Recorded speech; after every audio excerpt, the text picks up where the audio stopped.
Hello, I'm Elizabeth Ashley. I'm the Secret Healer, and I've been asked to do a video about Copaiba versus CBD. And why? Because I am the writer of this rather massive tome about how to use cannabis medicines in aromatherapy. So, first of all, why are people interested in, why would you compare Copaiba with CBD? Well, most of that comes from some hype done by doTERRA based on the information that one of the major components within Copaiba oil, Beta-Caryophyllene, is very good at dealing with a receptor in the body called the CB2 receptor. So to understand what we've got to talk about, we'll talk about the CB2 receptor. What is it and what does it do? So it's part of a fairly recently discovered system in our body called the endocannabinoid system. Endo means naturally in our body. Cannabinoid actually means coming from the cannabis plant. Because these receptors actually do respond to cannabis medicines, and they found that through experimenting with cannabis.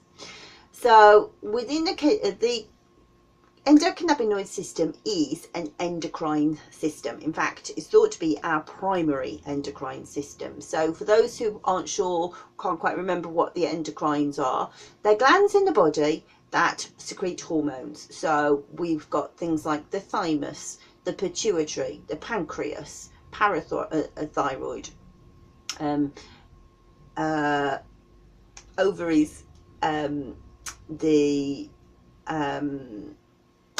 testicles, that's not the word I'm trying to think of, whatever the male version is, it secretes testosterone. So this is the endocrine system.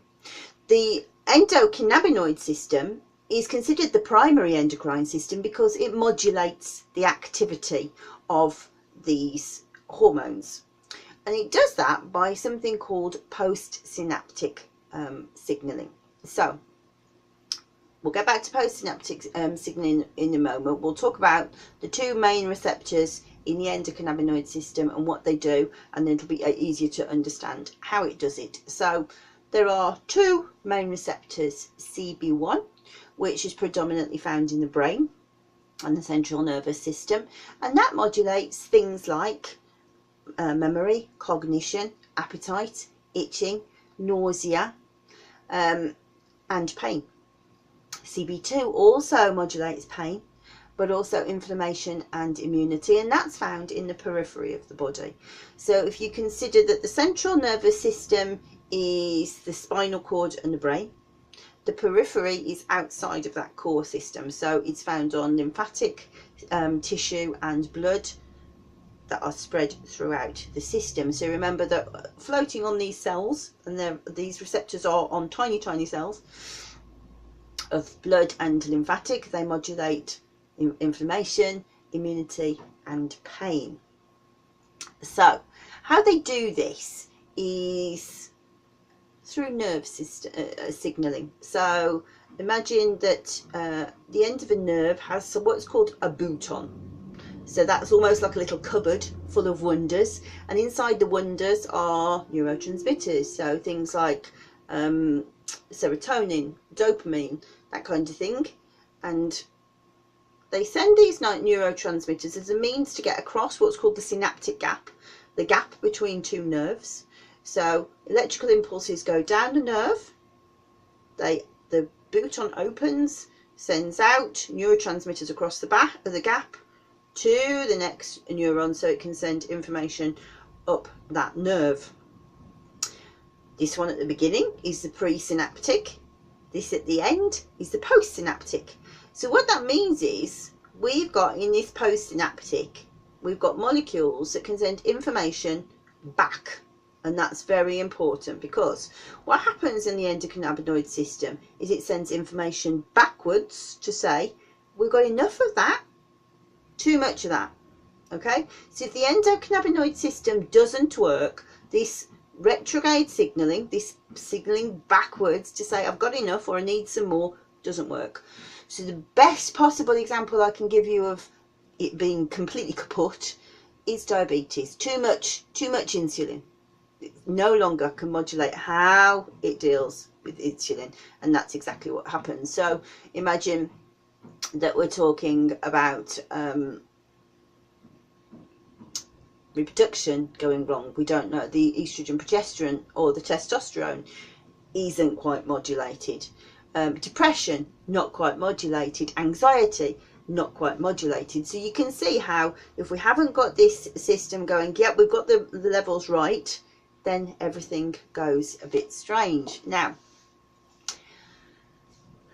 most of the world is going mad about CBD oil. CBD stands for cannabidiol, and it is a constituent of cannabis, but it's not the only constituent in there. It also has tetrahydrocannabinol, which is THC that is famous for making the sort of psychoactive effects of cannabis, along with lots of other things. Please bear in mind it does lots of other things, but for the purpose of this interview it's not worth going into those. But so what you would think they would do is make a medicine just of CBD, because people don't want THC. But what's very, very important, particularly with cannabis medicine, but this goes right across aromatherapy, is that the plant has many, many molecules that make each one work slightly differently.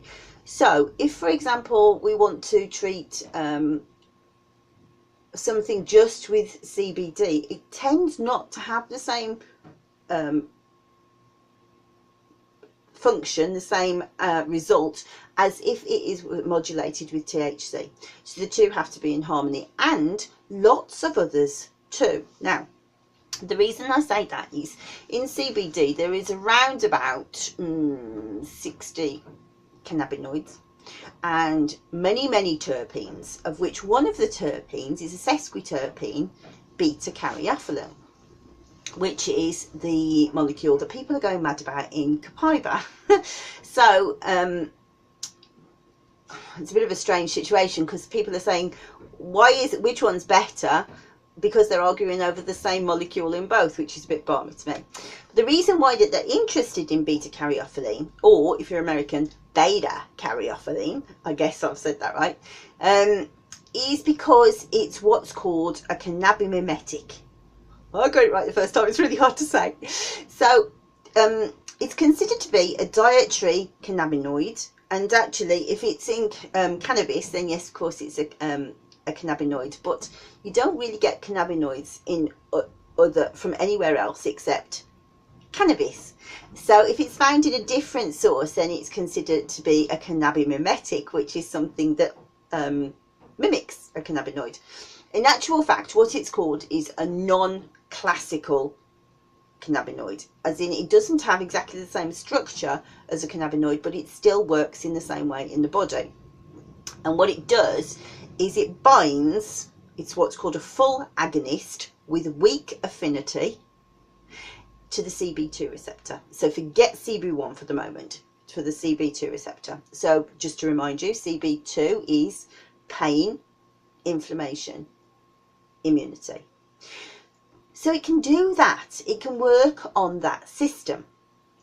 So what you might think is, right, okay, that's fantastic, because it means that we can deal with anything to do with pain, we deal with anything to do with inflammation, we can deal with anything to do with immunity, and you would be correct.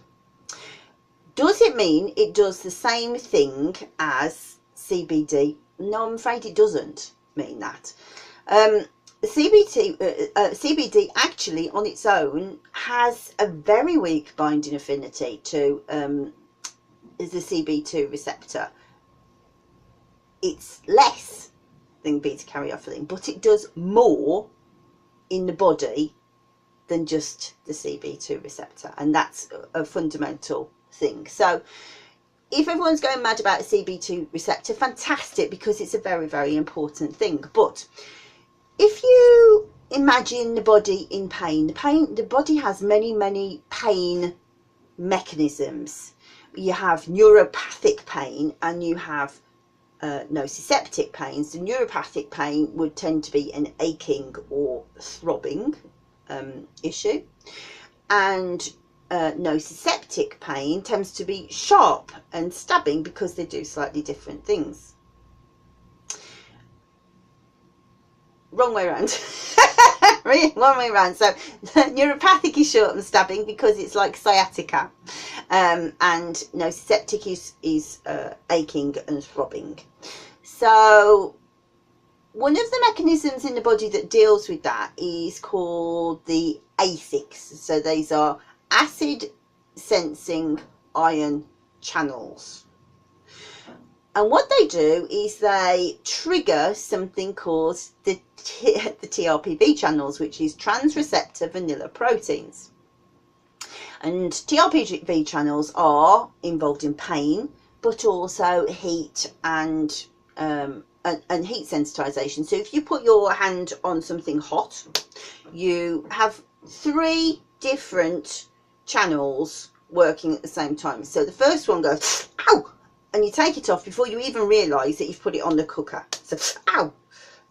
And then the next one goes, well, you silly cow, you put your hand on the cooker, it's still on. Why would you do that, you silly cow?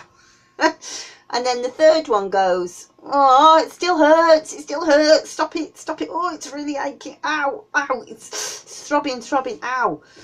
And that's because the channels have got 3 different ways of transmitting pain, with different levels of myelin around them. So myelin are like insulating sheaths around them.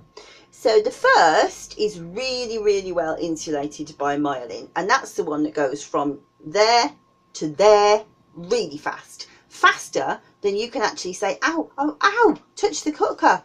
Your hand's moved. Yeah.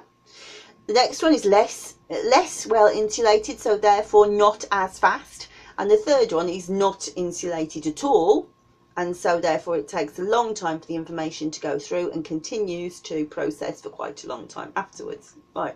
So the reason why I'm talking about this is anywhere that has a process where the TRPV channels are, or the ASIC, these acid sensitive ion channels, triggered, will have the messaging system carried by neurotransmitters called glutamate. Glutamate has a particular affinity with CBD. Does beta-caryophyllene get involved in that? No, doesn't. So straight away CBD scores a point. Now if you imagine that your body is in a condition of stress, and that condition may have come from the fact that you really have just done something really stupid and put your hand on the cooker, or it may come from a situation where you absolutely hate your boss and so you're rigidly tense all of the time, and so this stress is sending inflammatory markers into the body. Whatever that inflammatory marker comes from, then it will be excited with glutamate, and glutamate sends more inflammatory markers and more tension into the system. CBD will reduce that. Also, if you have an acute injury, so you have just hurt yourself, where you have hurt yourself will be a point of injury. Outside of that point of injury is healthy tissue. But based on the signalling system of serotonin will change the signalling. So if there's an imbalance in serotonin in the body, then it will make it seem like the pain is further spread. So it might be, okay, so the best example I can give you is one off the telly at the moment. We have a fantastic series that happens every Tuesday called Hobby City. And one of the surgeons, it was a dramatic situation where she was shot and she had to have surgery, life-saving surgery, and they got the bullet out and it was on her spine. Now, what's happened in later stories, because it's not true, but it is true in my house, So what's happened to Jack's back is that she has this awful scar tissue, and now it's emanating pain hugely. And this will be to do with the serotonin imbalance in your body. So can we get that down using beta-caryophyllene? Maybe, but it's not proven. And there's no data that I can find that beta-caryophyllene or anything to do with copaiba, because let's be clear, beta-caryophyllene is not the only constituent in copaiba, and likewise copaiba is not the only oil with beta-caryophyllene, although it does have a lot, and that's why people are excited by it. Does the beta-caryophyllene or the copaiba have any interaction with serotonin? No, it doesn't. Does CBD? Yeah, it does. It's one of their main signalling affinities. It loves working with serotonin. So if you've got this strange situation where somebody's in an inordinate amount of pain and the injury actually is either healed or quite small in comparison to the huge amount of pain they're experiencing, then CBD will be extremely helpful. One of the other things that people will say to me is, well, beta-caryophyllene doesn't help with bone healing. Again, I don't think we can say that for sure, because there's plenty of research that shows that if you take the ovaries away in a mouse, then their bone density decreases. If you treat them with beta-caryophyllene, and incidentally this was a particular trial to help prove the action of CB2, which so therefore it relates to CBD. But if you treat them with beta-caryophyllene, then the bone density doesn't change. It's much reduced. So you don't have this problem of osteoporosis after somebody's hormones have been taken away in hysterectomy, if they're a mouse, if they're treated with beta-caryophyllene. So can we say that CBD doesn't act on the bones? No, we can't, because we know that CBD does act on the bones, but we also know that beta-caryophyllene acts on the bones. So again, there's no argument there. Can we say that beta-caryophyllene doesn't treat epilepsy? Difficult one. I can only find one trial where there's been a successful treatment of using beta-caryophyllene. However, it exists. On the other hand, there are hundreds with CBD. So I was going to go to my fruit bowl and have an apple and an orange, but because it's been such horrible, very hot weather, you've never seen so many fly eggs in all your life, so I went, put it in the bin. But consider it, you're asking me to compare apples and oranges, because they are completely different things, except for the fact that beta-caryophyllene is in both, guys. You're arguing apples and oranges, but they're in the same thing. So which would I choose? Well, if I'm honest, when I'm using beta-caryophyllene, I don't even choose copaiba myself. I choose hemp, and it's not the hemp essential oil, which is a distillation. And I mean, that's quite an interesting comparison too. There's lots of doTERRA have a particular web page where they say that beta-caryophyllene is a cannabinoid, and they've got that from a fantastic paper that I used quite a lot when I was writing this book by a man called Getch, which dates to around about 2008, where it says that beta-caryophyllene is a dietary cannabinoid, which it is. But the structure of cannabinoids is that they are hydrophobic. So the reason why we don't you don't see hemp essential oil very much is because actually none of the cannabinoids pass through distillation to the essential oil. But because beta-caryophyllene has a different chemical structure, it's not hydrophobic, so it does go to the essential oil. So again, doTERRA have done a bit of a strange thing there. They've argued against themselves, to be honest. But so I was going to have it by the side of me. So you can see this is CBD, how thick it is. I mean, it's a real thick paste. And that's, you could never get that through distillation at all. But one of the things that I believe in very, very strongly is that every single patient requires a different approach. So I'm never going to say to you don't use CBD, because I actually think it's an extraordinary thing. And if somebody's in a huge amount of pain, that would be the first thing that I would give them, because not only does it appeal to the CB2 receptor, but it has what's called an allosteric modulation of the CB1, so it doesn't directly affect it, but it still does affect it. So you're going to be working on the whole endocannabinoid system. You don't get that with beta-caryophyllene. However, sometimes this is a bit like taking a sledgehammer to crack a nut. And although it does have effects on the mind, most definitely, because it treats things like anxiety and depression fantastically, but in terms of influencing the mood on a day-to-day basis, you know, getting somebody to be softer on themselves, more gentle on themselves, more nurturing to themselves, that's not really a job for that. That is a job for an essential oil. And so Copaiba would be a better choice. So really, the only thing I can say to you is you can't really learn it from listening to a video. To be honest, you can't even learn it from reading a book like this. You can only do it by getting to know your patient and getting to know your oils. So yeah, they both are fantastic medicines, and I wouldn't be without either of them. And anybody who's trying to convince you to use one and not the other is only trying to get your money. Simple as that. This is a marketing ploy, and it's a shame. It's a shame for natural medicine, because both of them are spectacular medicines in their own right.